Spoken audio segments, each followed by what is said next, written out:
ये जी, बरसात का मौसम शुरू हो गया है। कभी भी भयंकर बारिश शुरू हो सकती है। घर की हालत तो आप जानते ही हैं। घर की सारी छत टूटी हुई है। छत से बहुत पानी टपकता है। आप कुछ कीजिए ना। हाँ सीमा, मैं कुछ करता हूँ। कारखाना जाकर देखता हूँ। अगर सेठ जी कुछ पैसे मुझे उधार दे देंगे तो मैं घर की छत की मरम्मत करा दूंगा। ठीक है। रमेश कारखाने की तरफ चल देता है और वहां पहुंचकर कारखाने के मालिक से कहता है, सेठ जी, बरसात शुरू हो गई है। मुझे घर की मरम्मत करवानी है। अगर घर की मरम्मत नहीं करवाई तो मुसीबत पड़ जाएगी। इसलिए मुझे कुछ पैसे उधार दे दीजिए सेठ जी। मैं काम करके सारा पैसा चुका दूंगा। देखो रमेश, तुम तो जानते ही हो कि कारखाना घाटे में जा रहा है। हमारा कागज का कारोबार था, पर इस बरसात की वजह से काम बिल्कुल ठप पड़ गया है। इसीलिए हमें ये कारखाना बंद करना होगा। मेरे पास अब कोई रास्ता नहीं बचा है। पर मालिक, मैं तो आपसे उधार लेने के इरादे से आया था। उल्टा आप तो मुझसे मेरा रोजगार भी छीन रहे हो। ऐसे में मुझे काम कहाँ मिलेगा? अगर आप ऐसे मुझसे मेरा रोजगार छीन लेंगे तो मेरे परिवार का क्या होगा? रमेश, मैं तुम्हारी हालत अच्छे से समझता हूँ, लेकिन मैं क्या करूँ? सारा धंधा चौपट पड़ गया है। मुझे खुद अपने परिवार की चिंता हो रही है। इसलिए तुम जाओ और कहीं और काम ढूंढ लो, और मुझे भी अपने परिवार का पेट भरने के लिए कोई काम ढूंढना पड़ेगा, जिससे मैं अपने घर में राशन जमा कर सकूं, ताकि बरसात में मेरे परिवार को कोई दिक्कत ना हो। तुम भी अपना और अपने परिवार का ख्याल रखना। ये सुनकर रमेश बहुत मायूस हो जाता है।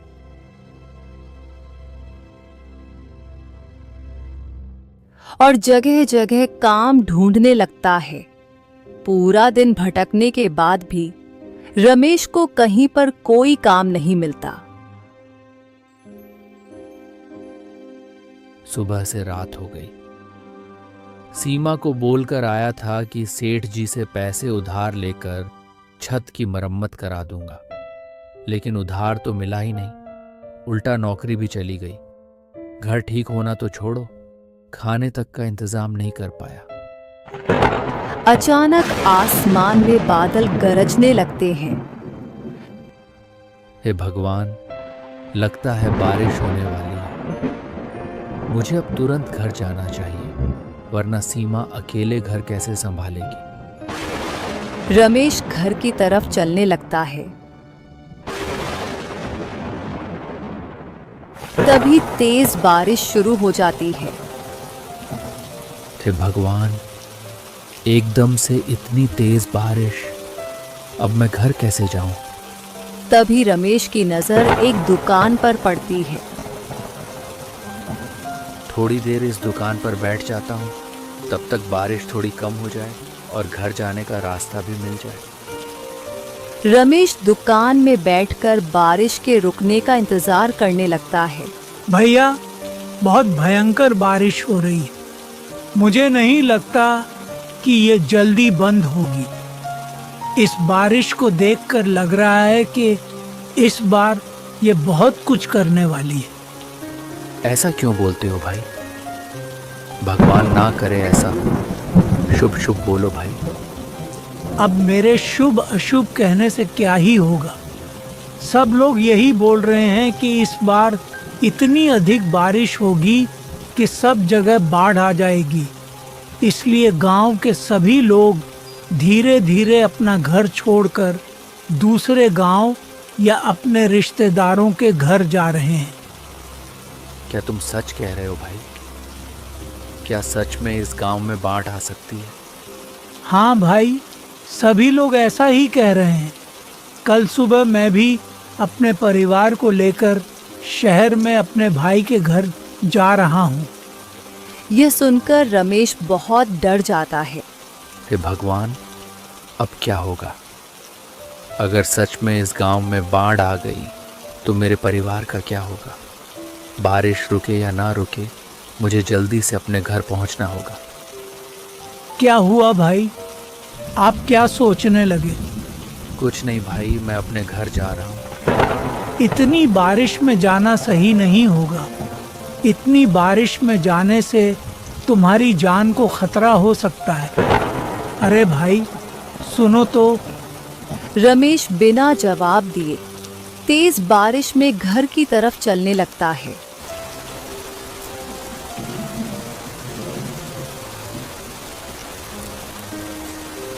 हर तरफ पानी भरा हुआ है। रमेश गहरे पानी में डरते डरते चलने लगता है और बड़ी मुश्किल से अपने घर पहुंचता है। जैसे ही घर पहुंचा तो उसके होश उड़ गए, क्योंकि पूरे घर में पानी भरा हुआ था। आधी आधी दीवार तक पानी पहुंच गया था। सीमा, तुम ठीक हो ना? बच्चे ठीक है ना? हाँ, ये देखिए, मैंने बच्चों को पलंग पर बिठा दिया है। घर में पानी बढ़ता ही जा रहा है। पिताजी, मुझे बहुत डर लग रहा है। इस पानी को रोक दीजिए ना, वरना मैं डूब जाऊंगी। बेटी, घबराओ नहीं। बारिश अब बस बंद ही होने वाली है। फिर सारा पानी अपने आप निकल जाएगा। आप तो कह रहे थे जी कि आप सेठ जी से कुछ पैसे उधार लेकर छत की मरम्मत करवाएंगे। क्या हुआ?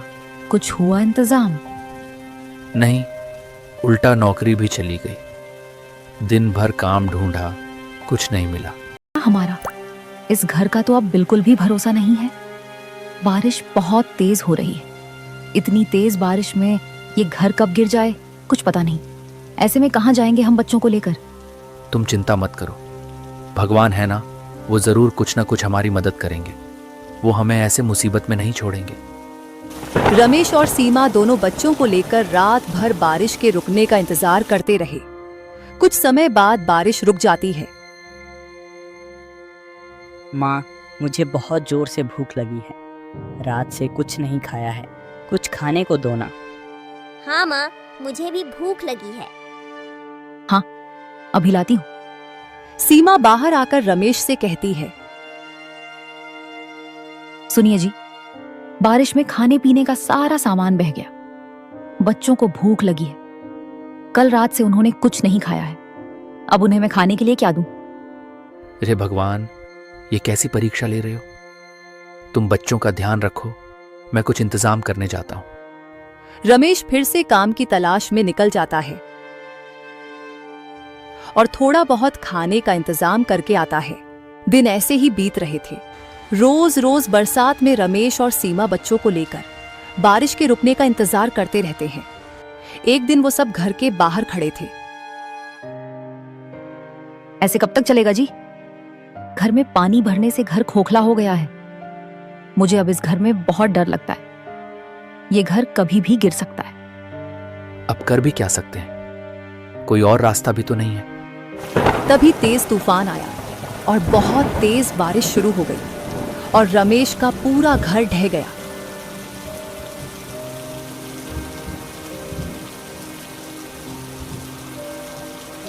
ये क्या हो गया? हमारी आखिरी उम्मीद भी खत्म हो गई। हमारा घर भी टूट गया। अरे भगवान का शुक्र है कि सिर्फ घर ही टूटा है। बच्चे और हम दोनों बाहर ही हैं, वरना पता नहीं क्या होता। पर सीमा, अब ऐसे में हम बच्चों को लेकर कहाँ जाएंगे? बच्चे बारिश में बीमार हो जाएंगे। अभी तो आज रात कहीं सर छुपाने की जगह मिल जाए। कल का कल देखेंगे। हाँ, वो हमारे पड़ोसी है ना, मुकेश भैया, आपके जिगरी दोस्त, उनके यहाँ चलते हैं। आज रात उनके यहाँ काट लेंगे। वो दोनों बच्चों को लेकर तेज बारिश में मुकेश के घर की तरफ चलते हैं।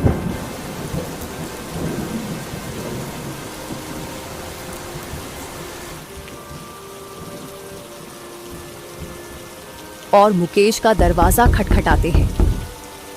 इतनी तेज बारिश में इतनी रात को कौन दरवाजा खटखटा रहा है? मुकेश दरवाजा खोलकर घर से बाहर आता है। अरे रमेश, तू पूरे परिवार के साथ यहाँ इस समय? सब ठीक तो है ना? कुछ ठीक नहीं है मुकेश भाई।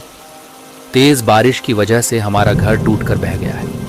इतनी तेज बारिश में बच्चों को लेकर कहाँ जाएं, इसलिए यहाँ आ गया।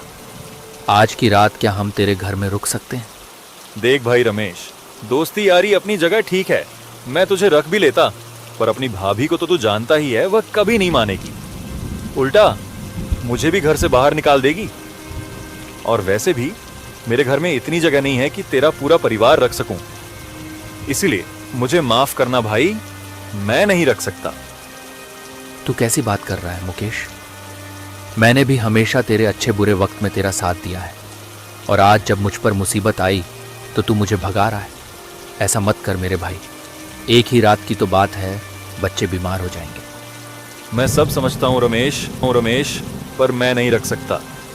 अभी तुम कोई और जगह तलाश कर लो। मुकेश इतना कहकर अपने घर के अंदर चला जाता है। ये लो पकौड़े खाओ। कौन था दरवाजे पर?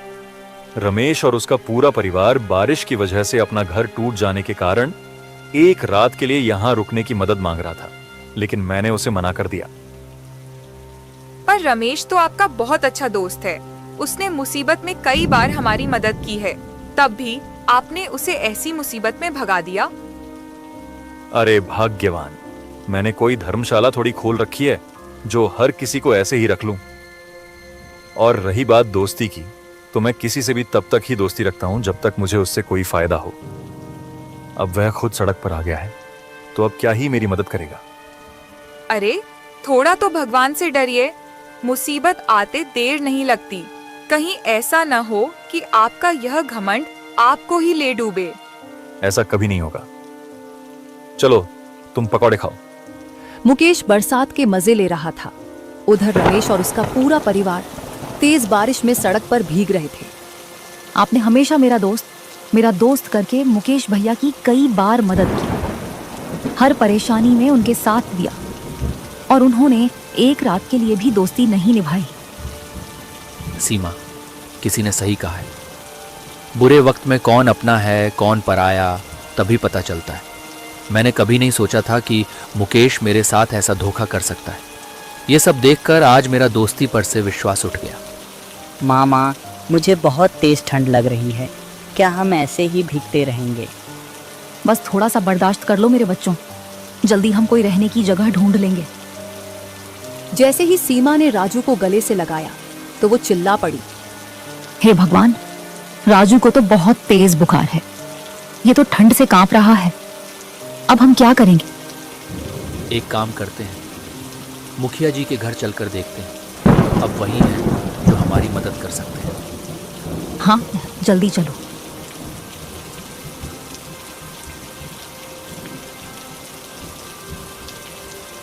जैसे तैसे वो बारिश से बचते हुए मुखिया जी के घर पहुंच जाते हैं। मुखिया जी, मेरा घर तेज बारिश की वजह से टूट गया है। बाहर बहुत तेज बारिश हो रही है। बारिश में भीगने की वजह से मेरा बच्चा बीमार हो गया है। हमारी मदद कर दीजिए, एक रात अपनी हवेली में पनाह दे दीजिए। अरे, तुम गांव वालों ने मुझे क्या बेवकूफ समझ रखा है। जब जिसका मन किया मुंह उठाकर यहाँ मदद मांगने चला आया। मुखिया जी, ये आप क्या कह रहे हैं? आप हमारे मालिक हैं, आप तो गांव के कर्ता धर्ता हैं। अगर बुरे समय में आप ही हमारी मदद नहीं करेंगे तो और कौन करेगा? मुखिया हूं तो क्या हुआ, मैंने क्या तुम सबकी मदद करने का ठेका ले रखा है? जाओ जाओ यहाँ से, वरना तुम्हें अभी अपने नौकरों से धक्का देकर निकलवा दूंगा। मुखिया जी, मेरा बच्चा बहुत बीमार है, ये बारिश में और रहा था, इसकी जान को खतरा हो सकता है। हम हवेली के किसी भी कोने में रात बिता लेंगे और सुबह होते ही यहाँ से चले जाएंगे। कृपा करके हम पर इतना सा उपकार कर दीजिए। लगता है ऐसे नहीं मानोगे तुम लोग। आधी रात को परेशान कर दिया, जाते हो यहाँ से या अपने नौकरों से धक्का देकर बाहर निकलवा दूं। और याद रखना, आज के बाद मुंह उठाकर यहाँ मत आना। मुखिया जी ने उनकी एक भी नहीं सुनी और उनके आदमी ने उन्हें हवेली से निकलवा दिया। रात भर वो कभी किसी रिश्तेदार का तो कभी किसी दोस्त के घर का दरवाजा खटखटाते रहे, पर किसी ने भी मदद नहीं की। थक हार कर वो एक पेड़ के नीचे बैठ जाते हैं। आज दिखा दिया है लोगों ने, कोई किसी का अपना नहीं होता और बुरे वक्त में तो कोई किसी का साथ नहीं देता। आप हिम्मत मत हारिए जी। इस बुरे समय में हमें और हमारे बच्चों को भी सबक मिलेगा। भगवान हमारे बच्चों की रक्षा करेगा।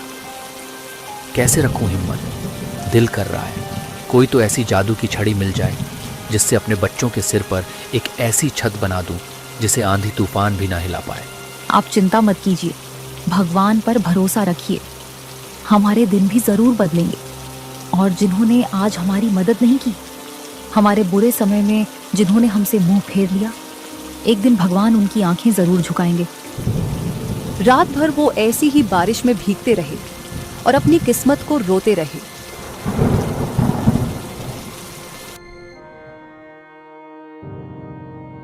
तुम यही पेड़ के नीचे बच्चों के साथ रहना, मैं कुछ खाने पीने का इंतजाम करके आता हूं। ठीक है, पर जल्दी आएगा। राजू की तबीयत बहुत खराब है।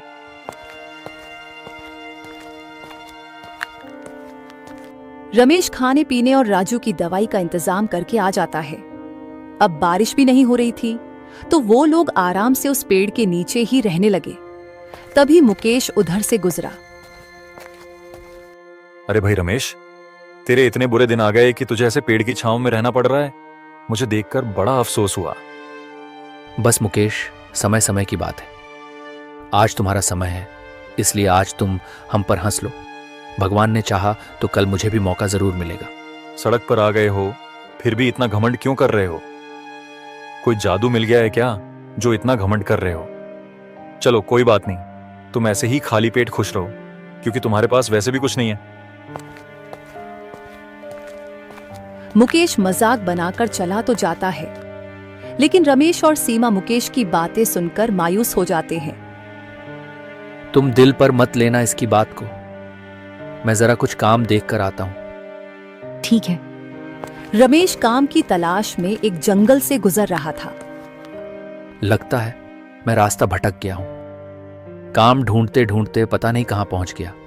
बच्चे मेरा इंतजार कर रहे होंगे। मुझे जल्द ही वापस लौटना चाहिए। जैसे ही रमेश वापस लौटने लगता है तो हैरान रह जाता है। ये तो कोई साधु बाबा है जो ध्यान में बैठे हैं, पर यह क्या?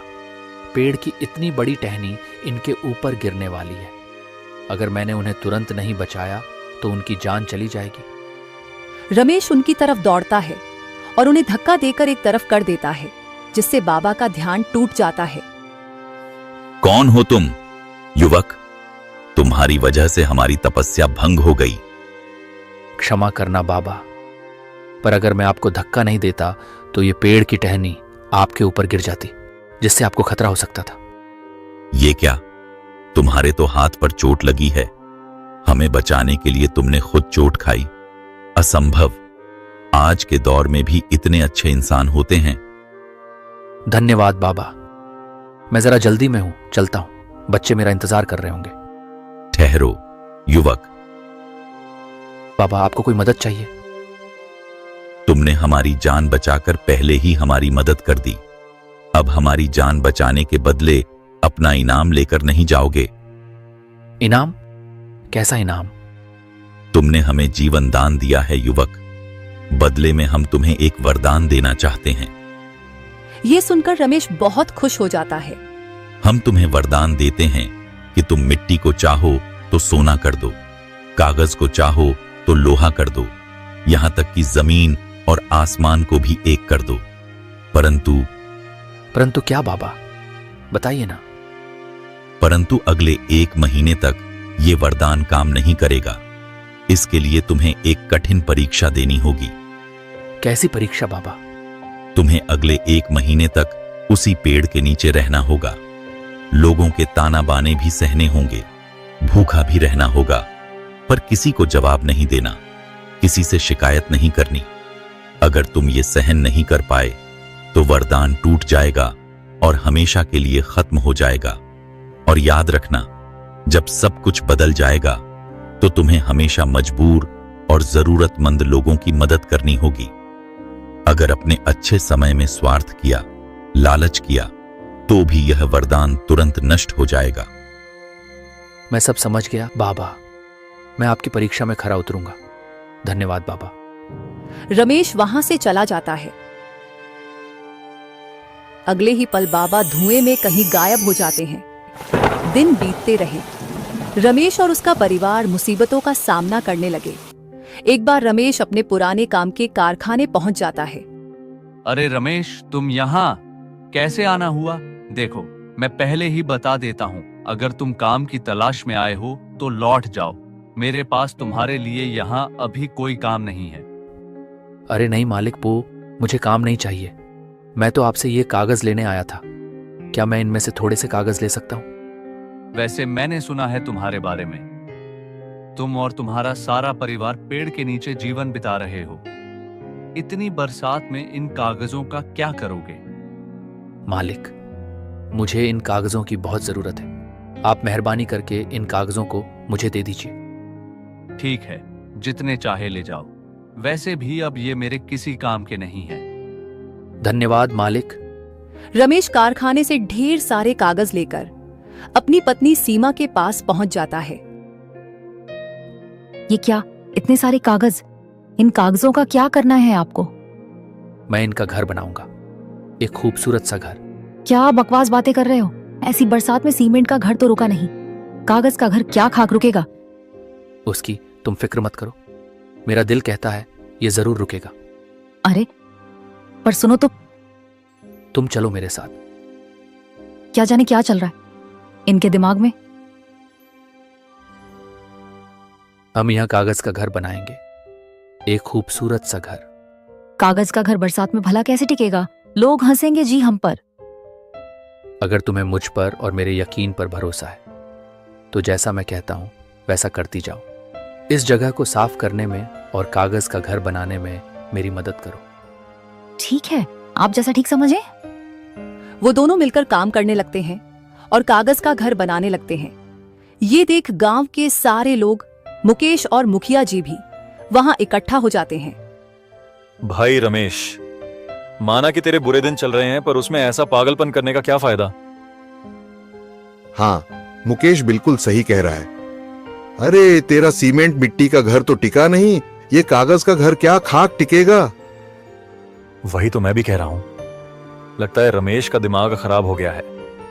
बेचारे को दिमाग के इलाज की जरूरत है। अरे इस पागल आदमी को समझाओ कोई। छोटा बच्चा है क्या जो कागज का घर बना रहा है? बचपन में कागज की नाव बनाते थे, शायद वो नहीं बना पाया होगा, वही शौक अब पूरा कर रहा है। हाँ हाँ, एकदम सही कहा भाई। ये सुनकर गांव के सारे लोग रमेश और उसकी पत्नी पर हंसने लगते हैं और सीमा को बहुत गुस्सा आ जाता है। वो उनको जवाब देने जाने लगती है। तभी तुम उन्हें कुछ भी नहीं दोगी, क्योंकि अगर हमने सब्र नहीं किया तो हम जो चाहते हैं वो कभी नहीं होगा और हमारी सारी मेहनत बेकार जाएगी। लेकिन ये लोग हमारा मजाक उड़ा रहे हैं जी। और आप ये सब क्या सब्र का बोल रहे हो? मुझे कुछ समझ नहीं आ रहा। बस थोड़ा सा समय दे दो, फिर मैं तुम्हें सब बता दूंगा। ठीक है, जैसा आप बोलो। भगवान करे बस किसी तरह इन लोगों का मुंह बंद हो जाए। सारे लोग उनका मजाक उड़ाते रहे, पर वो चुप रहे। ऐसे ही कई दिन लगातार काम करने से रमेश ने एक शानदार सा कागज का घर तैयार किया। वो इतना खूबसूरत था जिसे देख सबके होश उड़ गए। ये घर कितना खूबसूरत है। इसके आगे अपना घर तो छोटा लग रहा है। मुखिया जी की हवेली भी इसके सामने कुछ भी नहीं है। अरे है तो कागज का ही। एक बार बारिश होने दो, फिर देखना इस कागज के घर की क्या हालत होती है। रमेश अपनी पत्नी को सब सच बता देता है। मुझे एक बाबा ने वरदान दिया था कि यदि मैं अपने हाथों से कागज को भी छू दूं तो कागज भी लोहा बन जाएगा। अब मैं इसको छू कर देखता हूं कि बाबा का वरदान सच होता है कि नहीं। रमेश ने अपने हाथों से दीवार को छुआ और बोला, हे भगवान, ये कागज का घर लोहे का हो जाए। आंधी, बाढ़, आग और तूफान भी इसका कुछ ना बिगाड़ पाए। तुरंत ही एक बिजली कड़की और वो कागज का घर लोहे से भी मजबूत हो गया। हे भगवान, ये तो सच में कमाल हो गया जी। भगवान का लाख लाख शुक्र है कि अब हमारे बच्चों को बारिश में नहीं रहना पड़ेगा। उनके सर पर भी अब एक छत होगी, वो छत जिसके गिरने का कभी डर नहीं होगा। वो दोनों इस बात की खुशी मना ही रहे थे। तभी तेज तूफान आंधी और बारिश शुरू हो गई। बारिश का कहर हर तरफ बरसने लगा। अरे भागो भागो, बारिश आ गई, बारिश आ गई। अरे भाई, बाढ़ आ गई, सबके घर डूब रहे हैं, सबके घर टूट टूट कर बिखर रहे हैं। मेरी तो इतनी मजबूत हवेली थी, वो भी इस तेज बारिश में ढह गई। हे भगवान, ये आपका कैसा कहर है। उस बारिश में पूरे गांव के घर टूट टूट कर बिखर रहे थे। तभी एक आदमी चिल्लाया, पूरे गांव में बस रमेश का घर ही सही सलामत बचा है। इतनी तेज बारिश में भी उसके घर का कुछ नहीं बिगड़ा। हमें केवल रमेश के घर से ही मदद मिल सकती है। क्या बक रहे हो? हवेलियां तक बह गईं और तुम कागज के घर की बात कर रहे हो? ठीक है, तुम मत करो मेरी बातों पर यकीन। मैं तो जा रहा हूँ रमेश से मदद लेने। ये सुनकर मुकेश, मुखिया और सारे गांव वाले भी रमेश के घर के सामने पहुंच जाते हैं। ये कैसा चमत्कार है, हमारे इतने मजबूत घर इस बारिश में टूटकर बह गए। यहाँ तक कि मुखिया जी की मजबूत हवेली तक टूटकर बिखर गई, और रमेश का ये कागज का घर इतनी बारिश में वैसे का वैसा ही खड़ा है। अरे, ये तो सच में कमाल हो गया। कागज का घर कैसे इतनी मजबूती से खड़ा है? अभी इन सब बातों का वक्त नहीं है। अभी हमें रमेश के घर में पनाह लेनी होगी, वरना हम सभी लोग इस बाढ़ में डूबकर मर जाएंगे। हाँ, जल्दी से रमेश के कागज के घर में चलते हैं। गांव के सभी लोग रमेश के घर पहुंचते हैं। रमेश, मेरे भाई, जब तक यह बाढ़ नहीं रुकती, मुझे और मेरे परिवार को अपने घर में रख लो, वरना हम सभी इस बाढ़ में डूब जाएंगे। हाँ रमेश, बस एक तुम ही हो जो मुझे और मेरे परिवार को बचा सकते हो। कृपा करके मुझे और मेरे परिवार को भी अपने इस घर में जगह दे दो। अरे, इसमें पूछने की क्या बात है? आप सभी लोग जल्दी से अंदर आइए ना, सभी लोग अंदर आ जाओ। रमेश गांव के सभी लोगों को अपने घर के अंदर बुला लेता है। तभी मुकेश और मुखिया जी को वह सभी बातें याद आ जाती हैं। आज पता चला सच्ची दोस्ती में कितनी बड़ी ताकत होती है। तुम्हारी गरीबी देखकर मैंने तुम्हें धुतकार दिया था। तुम्हें भी उस दिन ऐसे ही मदद की जरूरत थी, पर मैंने मदद नहीं की थी। उल्टा बेइज्जत करके घर से बाहर निकाल दिया था। मुकेश सही कह रहा है रमेश, मुझे भी अपने अमीर होने पर बहुत ज्यादा घमंड था, पर आज समय ने मुझे सच्चाई का सामना करवा दिया कि समय बहुत बलवान होता है और घमंड 1 मिनट में चकनाचूर हो जाता है।